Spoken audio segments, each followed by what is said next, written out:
I'm going to let everyone introduce themselves when they come up.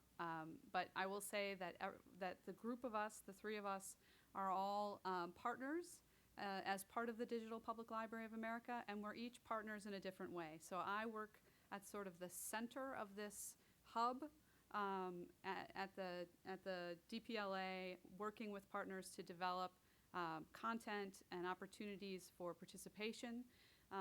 David works at the Missouri History Museum, where he is in charge of the hub there. So he's in charge of the aggregation and the collaboration in Missouri. And Aaron is in charge of, or works at in charge of the Minnesota Streetcar Museum. And he is one of the small institutions that's part of that hub that then provides content to DPLA. So it's each step in the process. So each of us are going to talk today about our role and our experience with DPLA. So I'm gonna do a brief intro about DPLA as well, and I'll talk some about the impact that DPLA can have and has had on museums in our network. So for those of you who don't know, the Digital Public Library of America brings together the resources, the riches of America's libraries, museums, archives, and historical societies, and makes them available through a single web portal on the internet. We have 11 million records and growing from 1,600 partners across the United States. So when we talk about DPLA, I like to break down those 4 letters into 4 separate concepts. So digital makes sense. We're online. We're part of the web. Public is less public library and more public as in unfettered and open, or that P could also stand for partnerships and potential. Library, again, is a much broader concept than the library you walk into and get a book from, but it's the place where content is made available, where people can interact with that content, and they can mix, reuse as they would in a regular library. And so it really does include the work that other cultural heritage institutions are doing as well. And then A is America, and that represents the institutions that are part of DPLA, but not the content. The content can be about anything and anywhere. So I mentioned that we have 11 million resources and growing. We started in 2013 with about 2.5 million records and 500 partners. So we're constantly growing. And these are just a couple of examples of the kinds of things that you'd see from museums in DPLA. So one is from the Minnesota Digital Library and the Minnesota Streetcar Museum. And then the Smithsonian Institution and art stores collections as well. So we have material on a variety of different topics that are of interest to researchers, educators, students, and our collection goal is to be as diverse a representation of institutions and their content as possible. So it creates an environment in which content that may be hidden at one institution is discoverable next to better known institutions or content. And so the example I always give is this one from, and the projector is not great here, is about Sinclair Lewis, who was the first American author to win the Nobel Prize for Literature. So we would anticipate that you might find portraits of him from the National Portrait Gallery. Some of their collection is in DPLA. Perhaps material from the American Museum of History at the Smithsonian. Also, their collection is part of DPLA. But what you might not expect is, especially if you're not from Minnesota, that a huge collection of his letters to his mistress, to and from his mistress, are available from St. Cloud State University. I don't know how many of you have been to State University. The numbers are probably going to be higher here than in anywhere else that I give this presentation. But a very rich collection is available through that institution. And now it's available next to these riches that we might anticipate finding from the National Portrait Gallery and other institutions. And that's really the power of DPLA. We also have lunch boxes and pictures of kittens as well. People love the cats. I don't know if you find that at your institution, but if you haven't put up pictures of cats, you should. So DPLA is partnerships. That's one of the P's that I mentioned earlier. And we're fostering a national network that is built from local collaboration that focuses on building capacity at the local level at cultural heritage institutions of all types and levels of digital readiness. We do this through our work directly with our hubs and support their work with contributing institutions at the local level. So this is what our network looks like right now. We have what we call service hubs and content hubs. Service hubs represent statewide or regional collaborations, so you can see those on the I guess that's your left. So these are the states where there are service hubs currently, and they make up these partnerships of all kinds of institution types. They all share their data with that hub. That hub then shares that data with DPLA through a single point of access. Content hubs are big institutions or large collaborations of like institutions that share their data with DPLA. So on the content hub side, of particular relevance to this crowd, you'll find Art Store, J. Paul Getty Trust, and the Smithsonian Institution. So those are three big museum partners that provide their data to DPLA to make it searchable through our web interface. This is what the network looks like, and together our contributor communities become searchable through a single interface. But the service hubs in particular are more than data providers. They provide support in the ways of digitization, professional development, metadata creation and remediation, and more to ensure that their partners are working at national standards and as part of this national network of practitioners. So it really is a community of practice. This is where there are hubs. Red states are hubs, blue states are in development. This is not a political statement. It just goes with my color scheme. And then this is what our numbers look like. We have 15 content hubs and 11 service hubs, and that equals 1,600 partners. And this is the makeup of the Digital Public Library of America, the contributor types. So you'll see that there are lots of libraries. There's that L, libraries, but there's also museums, historical societies, archives, historic properties, there's state and national parks. There's all kinds of different institutions that are participating in this initiative. So keep that in mind as you're thinking about the kind of content that you'd find in DPLA and the kind of work that's happening behind the scenes. So as part of our collection plan, we are systematically putting in place what will be needed to ensure that there's an on-ramp to the DPLA for every collection in the United States, in every state. We call this completing the map, or making sure that we have a DPLA service hub available to every library, archive, museum, and cultural heritage site that wishes to get their material online and described in such a way as to be broadly discoverable. We're creating a national network that can share knowledge, build out technologies that are useful to many, and to grow existing collaborations to build capacity at institutions of all types and sizes. We also plan to make special efforts around certain types of content and institution types. So you may have seen that the museum slice was a little smaller than we'd like it to be. It was about 11%. So this is an area we're really trying to focus on. We've sort of taken a broad sweep, but we'd really like to now think about the types of institutions that we'd really like to see more relationships with, and museums are definitely one of them. We're finding in our educational materials that I'll talk about in a second that educators and students really like those 3D objects. They like to see the pen that that signed some important document. They like that sort of tactileness. It's obviously they can't touch it, but they get that sense of it. And those are the kinds of museum objects that we're looking for to provide more context around some of the educational concepts that we're developing for our partners and their students and teachers. So audio and video are a major focus, as well as physical and museum objects. And we're also looking at what we can do in the realm of newspapers, because that's a really tricky area of sharing data because of its format and size. So DPLA is a portal. It's a portal for discovery. It's a tool for the discovery of content. I said that it contains over 11 million digital objects that are open and freely available to all users anywhere.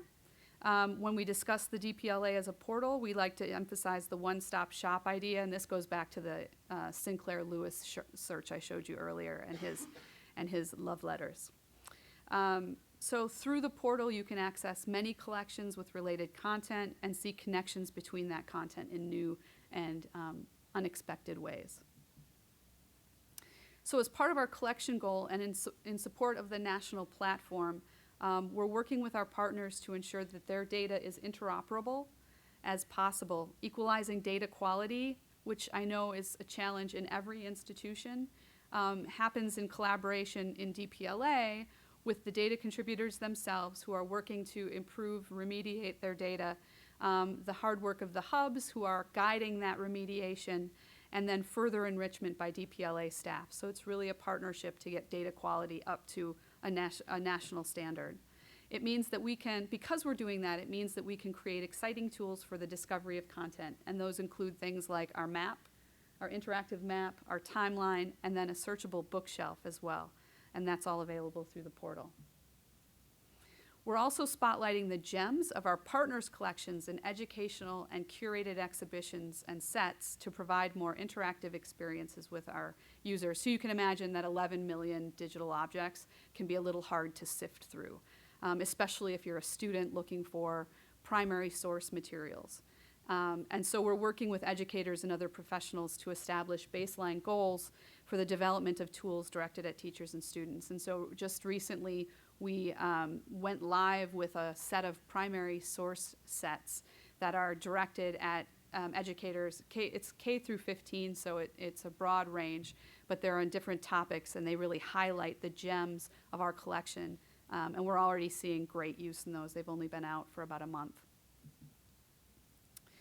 I like to say that all of our partners are on equal footing in DPLA. Obviously, the Smithsonian Institution plays a very important role in our nation, but every partner that provides their content to DPLA is on equal footing in DPLA. And so this is one example. It's the Minnesota Streetcar Museum. This is an article from the New York Times ArtsBeat blog from 2014. And they highlighted the Minnesota Streetcar Museum right next to the New York Public Library and the Smithsonian.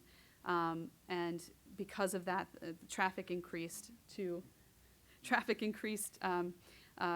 they got that mention right next to those large content holders. These are some usage statistics from our partners over the past 18 months, and I don't know if David will talk at all about that, but we have seen 7 million impressions since January. The Minnesota Digital Library saw a 55% increase in traffic to its repository site since April 2013, and so on. We're really seeing some impacts at our local level, and so people are using this as a resource for discovery. So we're a portal, but we're also a platform. And what this means is that we provide access to our data through other services, not just by going to the web and clicking on a search in a search box. We're fostering the idea of a national digital network through our support and promotion of open data through this technical platform. So this provides us and our technically inclined users, I'd say technically inclined because you have to have a little programming background, with the ability to search and retrieve and interact with the descriptive data that we get from the hubs through a free service called an API. I don't know how many of you have heard of an API, but it's a machine language that enables data sharing. So it's a way that two computers can talk to each other. So it allows us to share our data not just as a record at a time, a search on a resource, but as collections of data or as collections as data. So suddenly our collections, the descriptions we're creating can be researched and used as data to do scholarly research and things like that. It allows people, not just us, but people out in the community to build tools. And this one, Serendipitomatic, searches 30 million items across the DPLA, Digital New Zealand, the national collections of Australia, Canada, and Europe in the same sort of search interface. But suddenly we've brought together all of these resources in a single place. Serendipitomatic, silly name, cool tool. It also enables us to interact with data in ways that show off collections in innovative ways, as exemplified by this search for, by color. So this is another app that was built by someone in the community, not by us, to find new ways into the collections. And then it also enables our collections to appear elsewhere on the web. So this is Europeana, which is sort of our sister site in Europe. This is a World War I focused site, and it's hosted by them, but all of DPLA's content is in it. So now you've got a search on World War I alongside content from other places in the world that experienced the war. So that's a really exciting thing as well. And this is all possible because our partners agree to dedicate their metadata to the public domain using what's called a CC0 determination.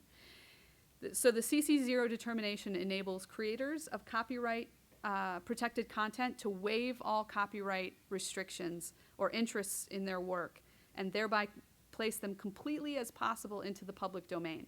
So our partners are doing that with their metadata. They're releasing all rights to that metadata and making it publicly accessible so that folks can build tools and applications on top of it. And without that, we wouldn't have the free transmission of that data to sites like Serendipitomatic or the World War I exhibit. And I think this is really an important point, that we need to enable and provide access to these data and services, because the best thing to do with your data will be thought of by someone else. So it's kind of for some people, a mind-blowing idea. So following along on that, we talk about ourselves as advocates for the strong public option.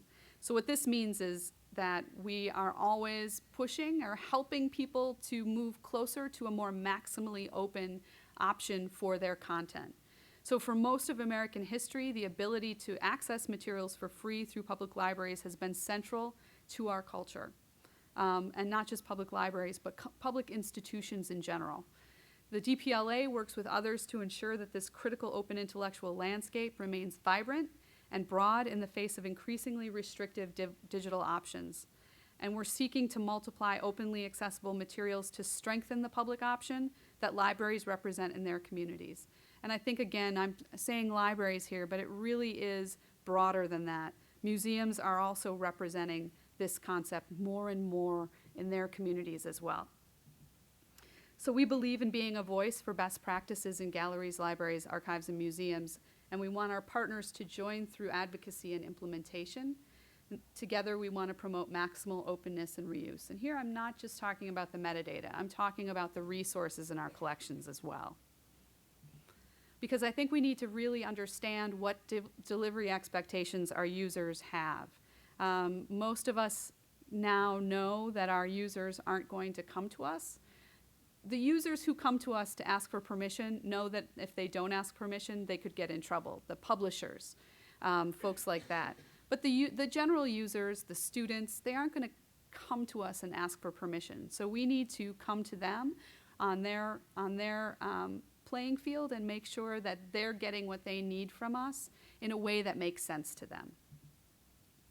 So we foster the idea of the National Digital Platform through our advocacy for openness and accessibility. Institutions like the Walters Art Museum are great examples of openness, and I don't know if you all know about them, but they've done some amazing work in opening up their collections to the public. So they make their content available through an easy-to-use download button to provide massive images available for use in whatever way the user desires. So there's no request for use. It's just a button that you click through and you get these giant images. So the Getty feels the same way. I like this quote: "We hope people will use our images to enrich their lives, but they're free to make shower curtains or stationery. We don't care." And this is from a New York Times article from October 27th of this year. And it's well worth reading. It's called "New Online Openness Lets Museums Share Works with the World." As an aggregator of metadata from many institutions, DPLA is in a unique position to help our partners recognize and manage data quality issues. And here we're talking about rights statements. So if we're going to make our content maximally open, we need to be communicating to our users what they can do and can't do with that content. And we need to do that through clear rights statements. This is not a clear rights statement. This is a single rights statement from a record in DPLA. There are over 90,000 different rights statements in DPLA. That's a lot of rights statements for our users to try to understand.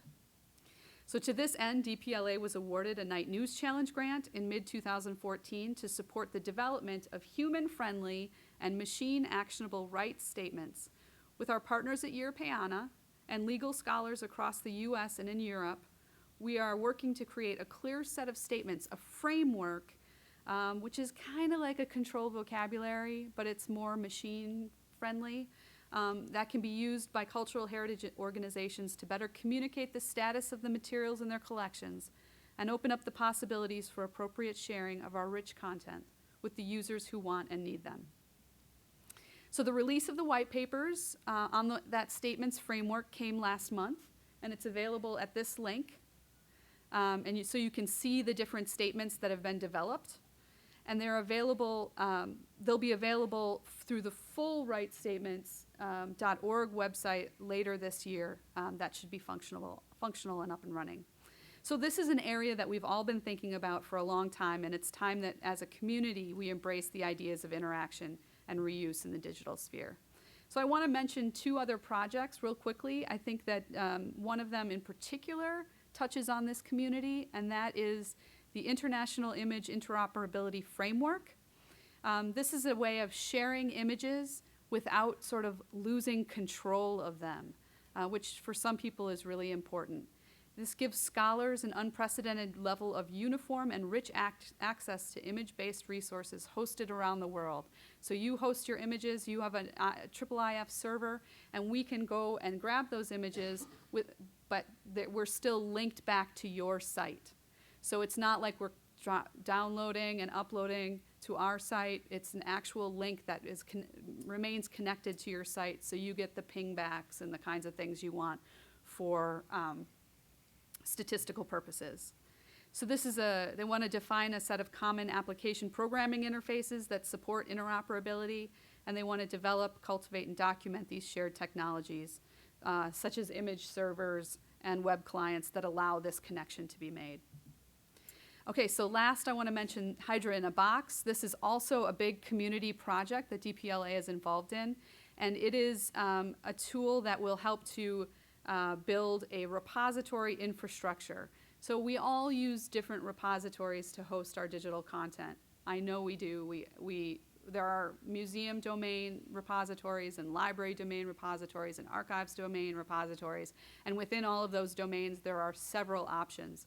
And I know that especially in smaller institutions, some of those options don't allow for easy sharing of content. Sometimes you can't even turn the data out to display on the web.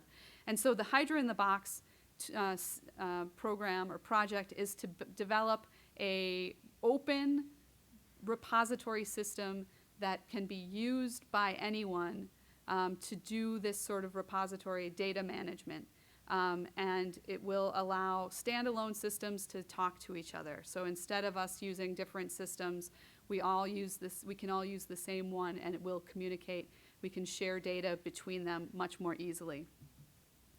DPLA, Duraspace, and Stanford are working on this, along with the Hydra community. The tool that we're using is called Hydra. We aspire to build an extensible platform that can adapt to future needs without great Sturm und Drang, and to make a product that can be deployed in many various ways, be it locally or as a hosted service provided in community installations or as a cloud service. We see an opportunity to develop best practices that benefit the larger community, and developing additional standards for managing digital objects that can be used broadly. This project allows us to demonstrate leadership within the Hydra and digital cultural heritage communities, and will help us to further the goals of other related projects and initiatives such as the International Image Interoperability Framework and other large-scale aggregators of cultural heritage information. So what can we do together that we can't accomplish ourselves? This question in my mind cuts to the heart of the concept of this digital platform, this digital network. And I think working together we can accomplish so much more. And I think DPLA is the heart, that's at the heart of what we're doing. So thank you. There we go. Okay. Afternoon. I like the hubs model concept in DPLA, and since we're in Minnesota, I think I should relate an analogy that Chris Freeland at Washington University talked about. He said, think of DPLA as the ocean, think of the service hubs as lakes, and think of all of the individual providers as ponds. So at this point, Amy was talking about the ocean. I'm going to be talking about the lake at this point. So we created a service hub in Missouri that is called Missouri Hub. And I hope it's clear that the name Missouri Hub is not something we put a lot of thought into. So, and I think it's helpful to sort of look at the story of that as, sort of our founding story, really. So we started out as a group of cultural heritage technologists from various institutions around St. Louis. And we formed what was called TECO STL, which is Technology Exchange for Cultural Heritage Organizations, St. Louis. Just essentially a group of colleagues from different institutions getting together once a quarter to talk about new technologies that are coming into play, things like linked data, different data standards, APIs. And one of the things we were really looking at was how we might collaborate and actually share data with one another. So this is something that let's see. Yeah, it's something that Washington University was involved in, St. Louis University, University of Missouri, St. Louis, and the Missouri History Museum, the St. Louis Federal Reserve. So we met for a couple of years, and sometime around late 2013, we began to talk about DPLA. One of our members, Chris Freeland, was with the Biodiversity Heritage Library, which was one of the first content providers, and he said he was at one of the founding meetings, I guess, of DPLA. So he brought the idea of DPLA to our group, as well as Katrina Steerholtz from the Federal Reserve. And we had a meeting about it and thought about, how could we take part in this? And one of the things that you need in starting or participating in DPLA is you need to work through a service hub. So we had to see what possibilities there were in Missouri for a service hub. So the most likely place to start a service hub in Missouri was what was called Missouri Digital Heritage, and it was through the state library. But early in 2013, they had some budget cuts. They had serious budget cuts. So when we went to them and promoted this idea of creating a service hub for DPLA, they did not like the idea very much. They did not have the resources necessary to really make that happen. Excuse me. So that was something that was just not a possibility. So since we could not work with the state library, there wasn't a logical service hub within Missouri, we had to look at starting off on our own, really. So the TECO St. Louis group had another meeting, and we looked at what possibilities are there to start. And one of the things we were looking at were some major historic sort of milestones for our institutions. 2014 was the 250th anniversary of St. Louis. So for the Missouri History Museum and others, it was an important date. For the Federal Reserve, it was the 100th anniversary of the St. Louis Federal Reserve, or the Federal Reserve itself, I'm sorry. So that was an important date for them. So what we had the goal of getting some records into DPLA in 2014. So it was a fairly ambitious goal. In fact, you might say it was a bit crazy, but we did it anyway. And really, in order to do that, what we had to do was just keep things very simple.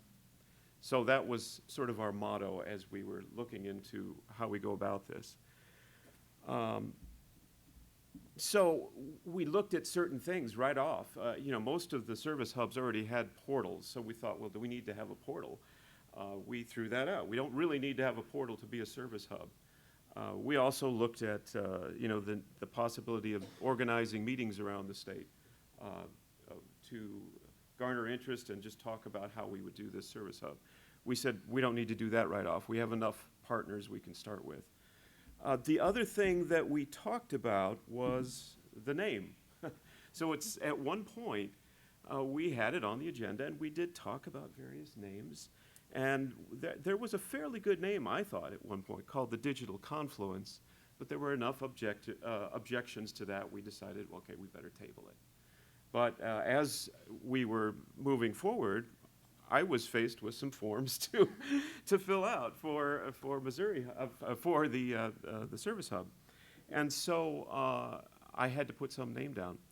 And I emailed the group at that point and said, look, help. I need to have a name. So the idea was, look, I'll call it Missouri Hub. As long as nobody really objects to that, that'll be our name. So that's the way we ended up with that extremely ugly name. So, of course, that's not the end. That was really just the beginning. We, at Missouri History Museum, ended up to be the technical lead on the service hub because we had already spent some time, invested quite a bit of time in aggregating data from diverse collections, actually starting with our own collections. Our archives and our 3D objects and our moving images and so on were all in different systems, and so we had to aggregate those anyway. As we were aggregating those, we set it up so that we could aggregate data from external institutions. So that was something we had already thought about and something that we were prepared to do. And I think, most importantly, our leadership said, this is something that fits with our mission. We would like to do this. So our new director was willing to sign the agreement with DPLA to become the service hub. So in terms of how we kept it simple, I have about 2 slides here that I would call geeky, just for a warning. So in order to keep it simple, there were some technical requirements we just had to stick to. And one of those was that the feeds that we get from our contributing partners had to be OAI PMH. They had to be the Open Archives Initiative protocol for metadata harvesting. It's really just, it's a URL you go to and you pull XML records, which are metadata records, and there's certain verbs you use to pull different sets and so on. And the other requirement was that any metadata records that we pull had to be either Dublin Core or MODS records. There are a lot of other possibilities in OAI, but we stuck with that.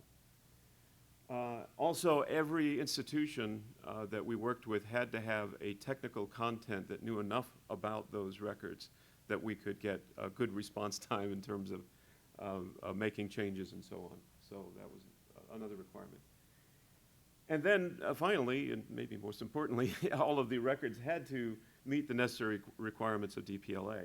And that included having certain metadata fields available, title, source provider, rights, thumbnail if there is an asset, link back to the source record hosted by the partner institution, and that all of those records had to be available as CC0.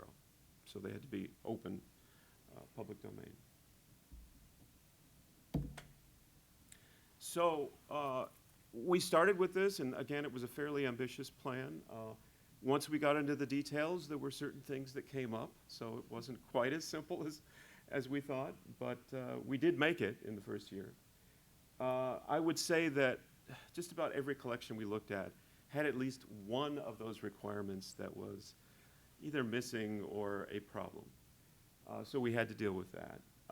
Thumbnails were often not in the format that was required by DPLA. So we had to find a way of dealing with that, either on the partner institution end or on our end. We actually did something on our end so that we could cache the thumbnails and make them available to DPLA. We're using a system called Repox, which Europeana was using, or Europeana institutions, and a number of other service hubs, which was great up to a point, and it meant that we had to build some extra processing in order to deal with these problems like thumbnails and certain other records. Some of the feeds had issues that we had to deal with.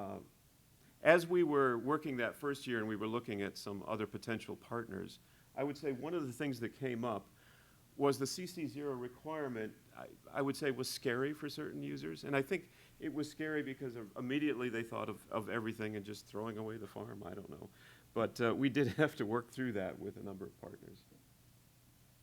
And then there were a number of partners that were not willing to sign an MOU with Missouri Hub until we had more of a governance structure.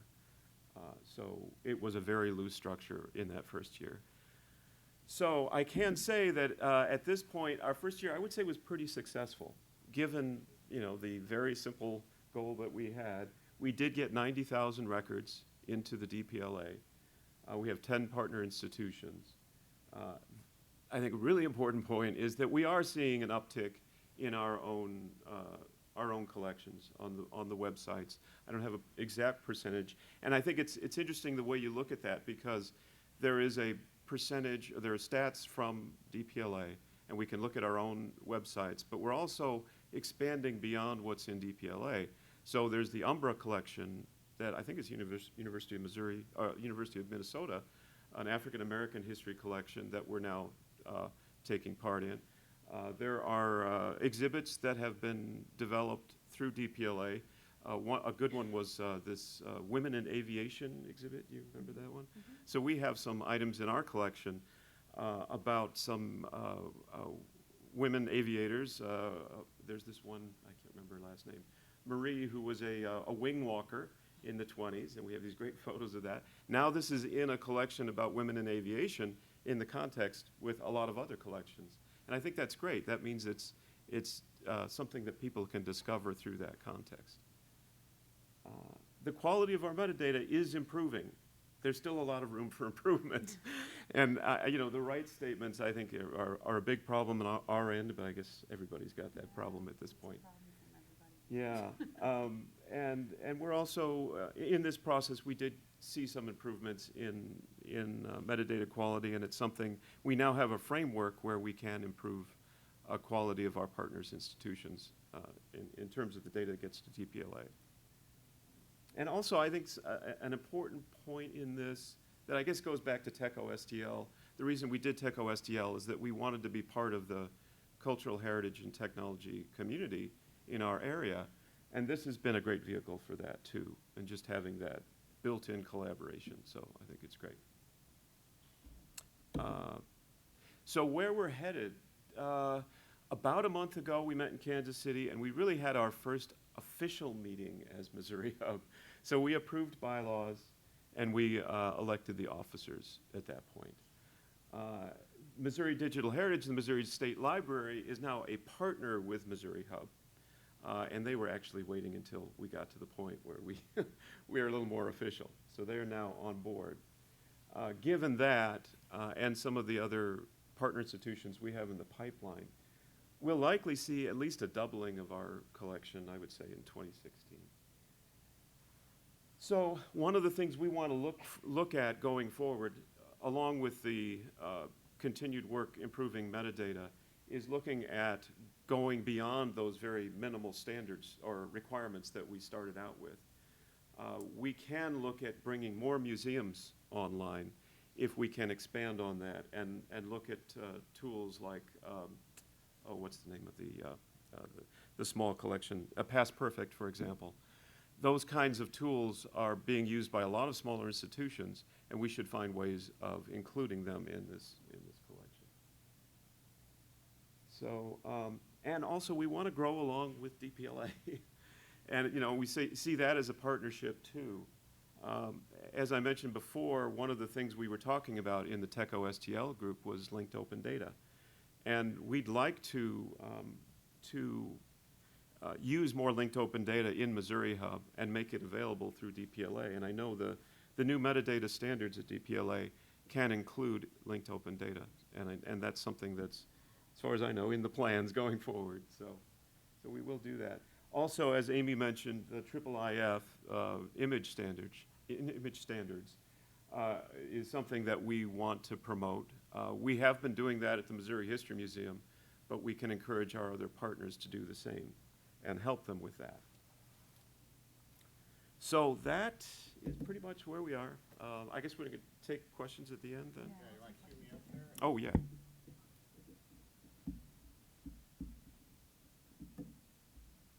Okay, and I'll start this for you. There you go. Okay. Okay, I'm Aaron Isaacs. I'm the chairman of the Minnesota Streetcar Museum, and I also happen to be the curator. I'm a stand-in here for all the thousands of little grassroots history organizations and museums that are kind of the bottom of the food chain in this whole thing, feeding stuff up. In our case, we happen to preserve and operate old streetcars. There's about 3 dozen places around North America that do the same thing. In the larger railway preservation slice of the pie, there's probably 700-800. Well, there's about 300 places that are actually out there running trains. There's well over 1,000 places that are preserving some sort of rail history, and most of those places have archives. Let's see, I forget which one am I doing. Enter? Nope. Yeah, that's yours. Okay. Just another shot of one of our, we actually have 2 streetcar lines, 1.5 miles of track, and 6 streetcars, including this one that we've been working on for about 10 years, and it'll be done. Built in 1913, last ran in 1938, got made into a cabin for 62 years. We bought it back. We're turning it into a streetcar. By the way, gentleman from Washington University, the reason we're able to redo this is because of records that you have at Washington University that show this car, the plans for this car. We didn't have the benefit of digital exchange of data, but it's just one more example of working between institutions. But we have an archive. We have about 12,000 images, lots of old photos of Minnesota streetcars. This one came in just the other day, a couple of guys getting on a streetcar in about 1917.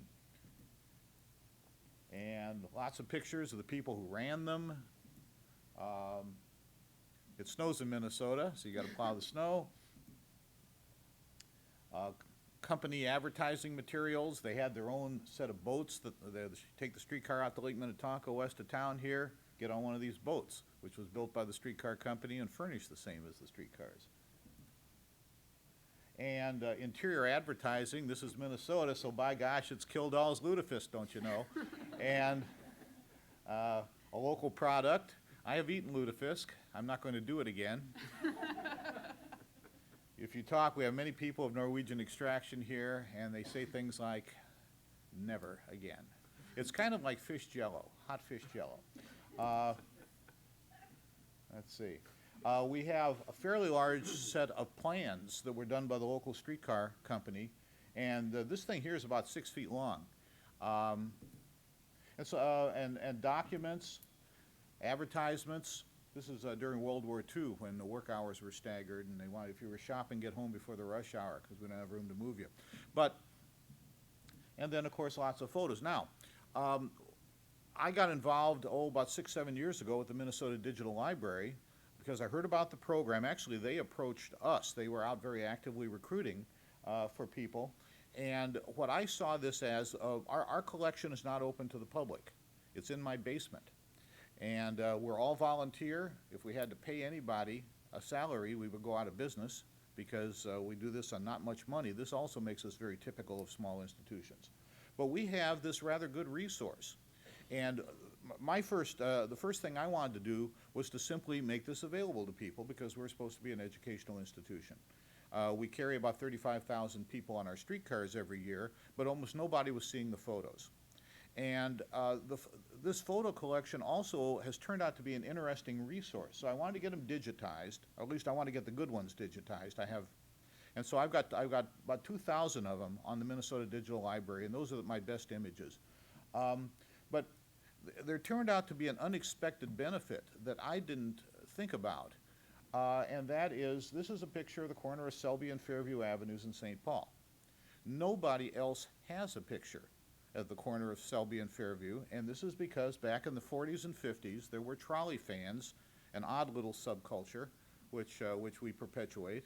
And these were guys who liked streetcars, and some were local, some traveled around the country. This happened to be a guy from California who was in town. He took 100,000 images all around the United States and took them back home to California, where they're in the collection of a museum out there.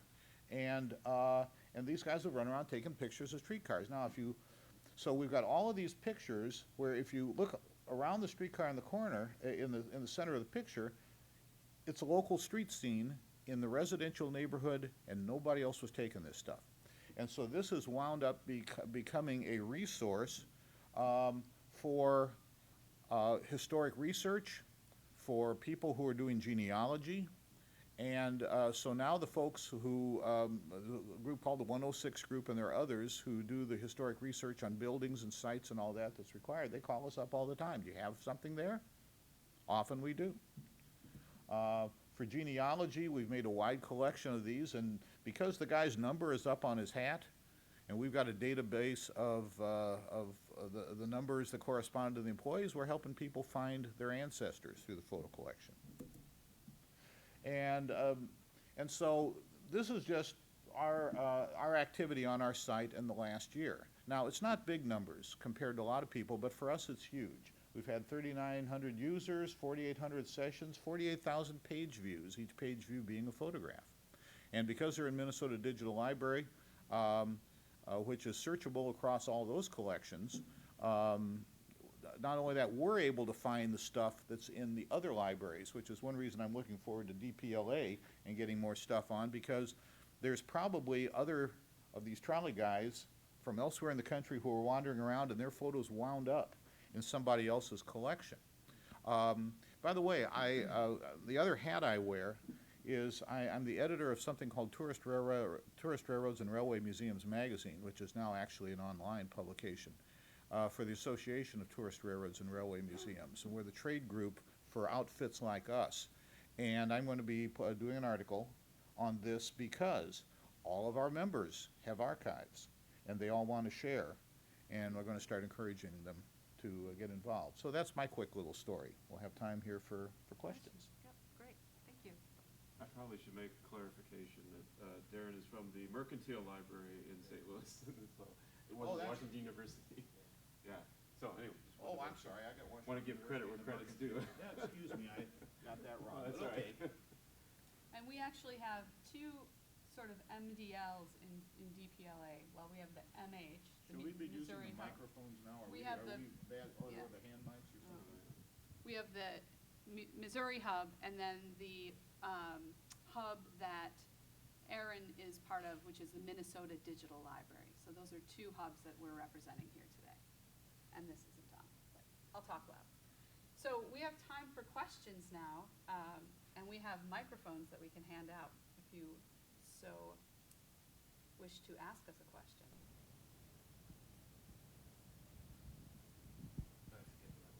You know what, I'll get I up. think because they're recording, they want you to talk in Well, here, now let's have one up here, because I don't think this one, No, that one's on.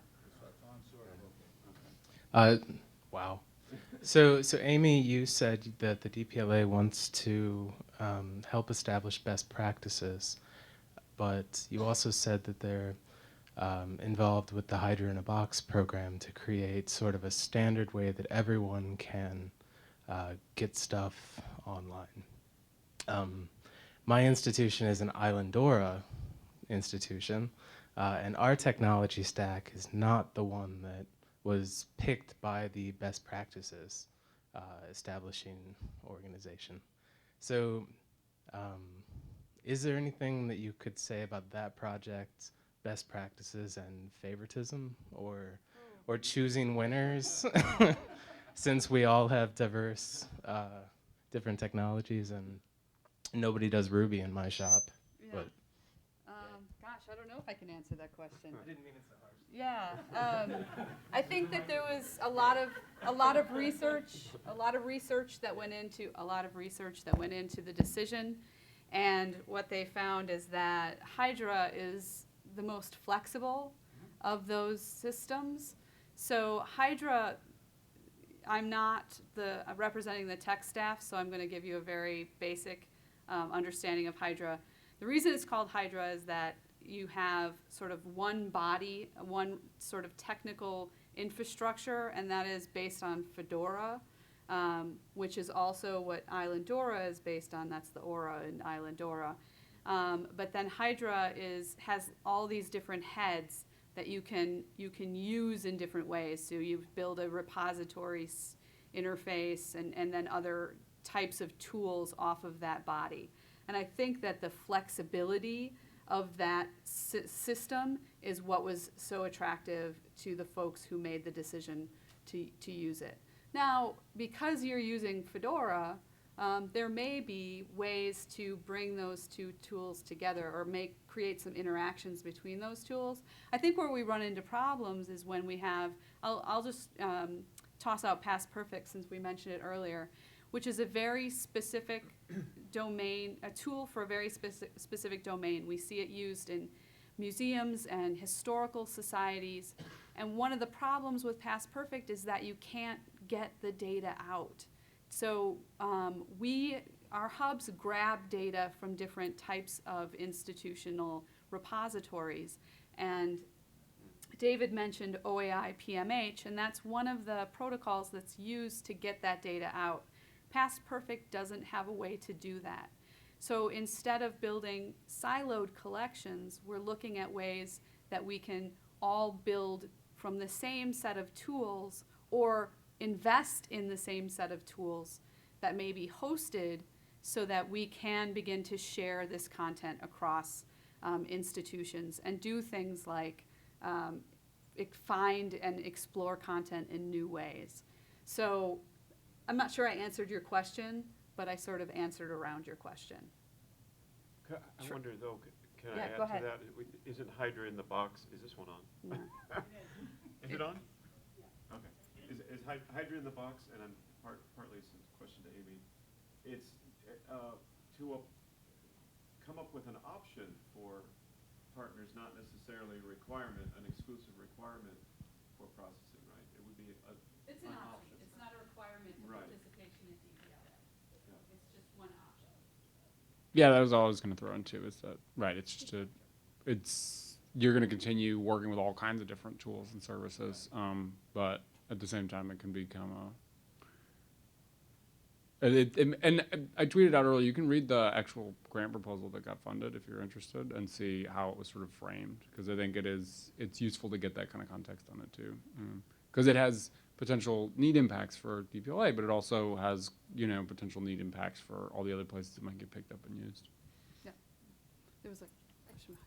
And I will say about Past Perfect that many of our hubs have been working with them directly to see if there are ways that we can extract data so that it can be shared to DPLA. So I don't want to throw them under the bus. I'm going to do it for you. Oh, all right. Okay.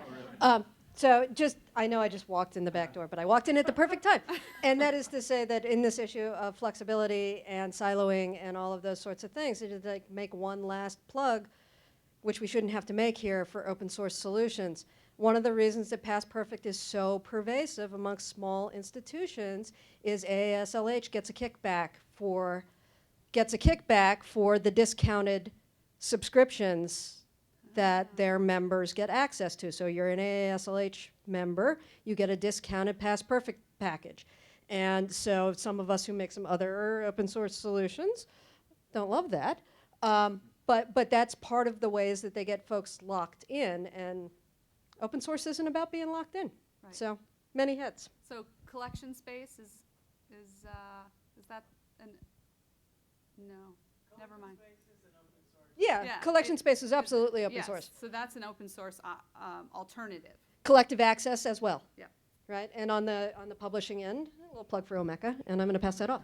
I wonder, maybe I'll comment on that. So the way we're looking at Past Perfect is that just in terms of the reality right now, there's so many small institutions that use it. And so we want to find a way, an on-ramp for them. I think that it could be a mixed solution. You know, we can advocate too, there are these other options, but I don't think we're going to get to the point where all those small institutions switch over. So we need that on-ramp plus the advocacy, I guess. Right. Well, you said, what I mean is that there's an economic reason that they're not switching. Yeah. Yeah. Yeah, and I guess I just want to, as sort of a tail end on that, say that there seems to me a distinction between open source for the tooling and open data and different kinds of data formats. And I would encourage, you know, large organizations like yourselves to also think about potentially sponsoring or supporting or developing crosswalks between different standards if you want to broaden out and potentially become more tool agnostic in that way. Can I go an entirely different direction? Is that a new? So Amy, you had mentioned earlier that a basic idea that students were really interested in three-dimensional objects as part of this. Can you talk more about what kind of research that's coming out of and where that idea comes out of?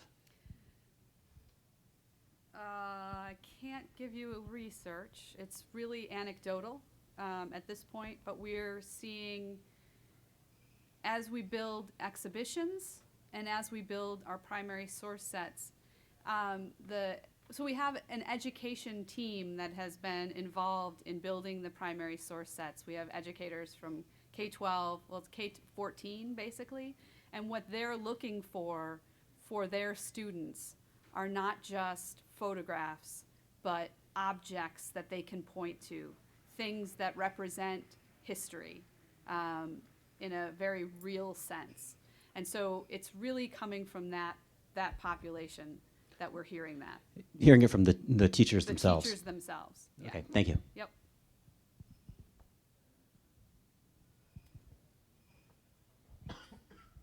So this kind of goes to the best practices metadata standards piece and trying to increase museum participation through dimensional objects. It seemed like for a long time one of the reasons the library component of DPLA had a leg up is there was already greater consensus in the library community about all of those vocabularies. You know, what does a title mean in a way that the museum community hasn't reached a point of agreement.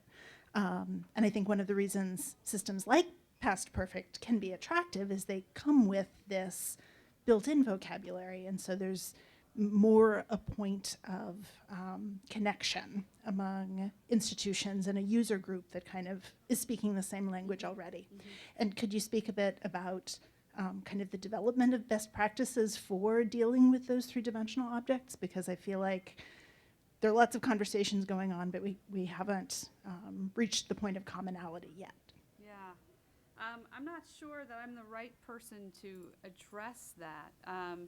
I think that the challenge that we're having, I think about like the Smithsonian collections, and the data we get from them is so extensive and really very, like, fields are very specific about the formatting, the size, and things of that nature. And so figuring out how to sort of push that data into a much smaller set of fields or properties has a challenge for the librarians because we don't want to lose that richness, but we also want all that data to talk to each other. So I don't think that answers your question, Well, but maybe I the can say- museum yeah, well, person wants to answer the question. I could see a certain role for service hubs in this, but again, I think it's sort of the reality right now is that we're not going to get to a single common standard across museums anytime soon, as far as I could see. So there is, at this point, we have this challenge that for those that aren't using some kind of standard, you know, getting the records in MODS or Dublin Core or something, then we're going to have to map data to some extent. And that's what we see as the reality in the next few years. As standards become adopted, I think that we can play an advocacy role, and it will help for our partner institutions to adopt those standards. But we're going to be mapping to some extent. Yeah, from the standpoint of the small institution, we tend to share parts, artifacts, things among ourselves, and right now those things are not getting inventoried for the most part. There'll be the in-house expert who kind of is the only person who knows, you know, where that thing is buried in the back of the barn. And you know, one of my little questions in curating my collection has been, how far up into objects do I go? You know, right now I'm just going up into paper, but I can see the next step, and that can extend to inventorying, gee, how many air compressors, spare air compressors do we have in the barn? You know, that sort of thing. So I think it's all the same issue, and it is going to wind up reaching down. The other thing I think, just thinking about this idea of inventorying, I think museum metadata is very different to library and archival metadata to some extent as well, because it's playing an internal role and an external role. I know that sometimes there's data that is really used by curators to better understand the object that may not be ready for prime time. And so it's also a matter of museums figuring out which of that data they want to make public and which needs to stay in-house for whatever reason, for inventory purposes or for use by curators alone.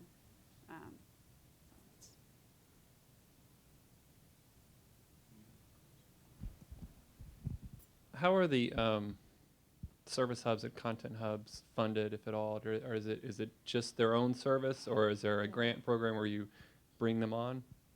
So the initial set of service hubs did get some funding from IMLS and the Knight Foundation and a few other institutions to help get them up and running. But in most cases, they were already running. It was a matter of getting them ready for participation in DPLA. Subsequent hubs, like Missouri, did not get funding. This is something that they've just believed in and value, and so have built, based on existing collaborations, a way of bringing that data together and sharing it with us. It might be interesting to hear from David what that impact is. Well, so in our case, and I think I mentioned it, that when we went to our director and said this is a role, this is something that we would like to do, is to administer the service hub for DPLA, and she saw it as part of our mission. And as I'd mentioned earlier, that's something that we had been looking at for several years, the idea of aggregating data and acting as a clearinghouse. But this was a better solution at this point for us to do, and it's a solution where we didn't have to spend as much time, actually, to reach that goal. So yes, we are spending resources on it, but it's within the mission. And that's where most of the service hubs fall as far as that goes. That they see this as part of the mission, and that they see the benefits outweighing the costs. Yeah, I was just curious if, I mean, obviously you're trying to fill out the rest of your map, if Yep. you're going to be able to do that with people being friendly, or if it's going to take another round of funding from some other organization. I think we'll have to see. I don't know that it's realistic to think that there'll be more funding to do it. So we don't want to depend on that or in any way promise that that's a possibility. And so it's really a matter of us going out to these locations and helping them to build a network and some capacity to enable them to do it. So we spend quite a bit of time with existing collaboratives to help them figure out what it would take to build a hub. So I was just in Mississippi, and I think we've got to wrap up here. I was just in Mississippi, and I was working with them to try to figure out what they would need to do, what sort of partnerships they need to establish, who's going to deal with the technology to make it happen there. They know they're not getting funding. They may get some funding from the state library in their state, but they aren't getting funding from a national place. So it's really about building this collaboration, building this idea of a network, of a national network, of a national practice. I just wanted to finish up, I guess we do have to go, but that hopefully what we did as a service hub, starting small, keeping it simple, we demonstrated that you can get started with very little and become a service hub. So thank you.